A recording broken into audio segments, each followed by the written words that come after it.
Hello guys. ඉතින් අද කියලා දෙන්න මේ small business owners ලාට. ඉතින් පොඩි business එකක් කරන කෙනෙක්ට කොහොමද Facebook එක හරහා තමන්ගේ වෙළඳ ප්‍රචාරණ කටයුත්තක් කරන්නේ.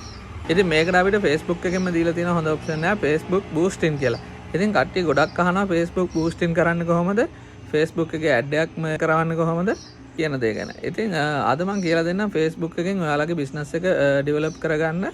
ඔයාලා පොඩි business එකක් පටන් ගන්න ඉන්නවා නම් business එකක් කරගෙන යනවා නම් Facebook කරා ඔයාගේ business එකේ මොකක් හරි product එකක් ඔයාලට තියෙනවා නම් ඒක ප්‍රචාරය කරලා ගොඩක් කට්ටිය අතරට යවලා ඒකෙ මගින් ඔයාලගේ business එක දියුණු කරගන්න ක්‍රමයක් තමයි මේ Facebook boosting කියන්නේ. ඉතින් කට්ටිය ගොඩක් කට්ටිය මේක කියලා දෙන්නේ ඔයාලා Facebook එක ඉහළ පහළ යද්දී ඔයාලට පේනවා ඇති ස්පොන්සර් කියලා ඇඩ් වගේක් යනවා.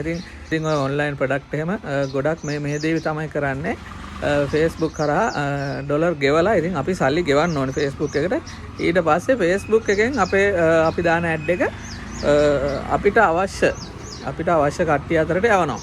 ඉතින් අපිට ඕන නම් ඔයාලට ඕන නම් ඔයාලගේ ප්‍රදේශයේ මූලික කරගෙන ඔයාලගේ ප්‍රදේශයේ තියෙන Facebook account හැම එකකටම යවන්න පුළුවන්.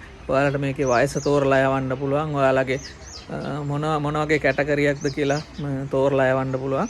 ඉතින් ඔයාලගේ බිස්නස් එක අනුව ඔයාලට කොහෙටද මේක බූස්ට් වෙන්න ඕනේ. ඉතින් ඒ දේ තමයි ගොඩක් ඔය Facebook boosting කියලා කරන්නේ.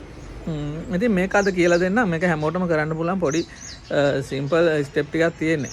ඉතින් ඔයාලා Facebook page එකක් හදාගෙන ඇති දැනටම Facebook page එකක් කරා තමයි මේක කරන්න පුළුවන් වෙන්නේ. Facebook profile එකක් කරා මේක කරන්න බෑ. page එකම තියෙන්න ඕනේ.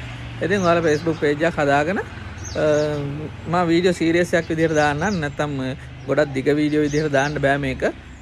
ටිකක් ස්ටෙප් බයි ස්ටෙප් ගියපුවම තමයි තේරුම් ගන්න පුළුවන් වෙන්නේ. ඉතින් ඔයාලත් මේක ගැන ඉන්ට්‍රස්ට් එකක් තියෙනවා නම් ඔයාලා කමෙන්ට් සෙක්ෂන් එකේ කමෙන්ට් එකක් දාන්න. ඉතින් මේ වීඩියෝ එක තව කෙනෙක්ට බලන්න හොඳයි කියලා හිතනවා නම් ෂෙයා කරන්න. එහෙනම් අපි බලමු Facebook boosting කරන විදිය.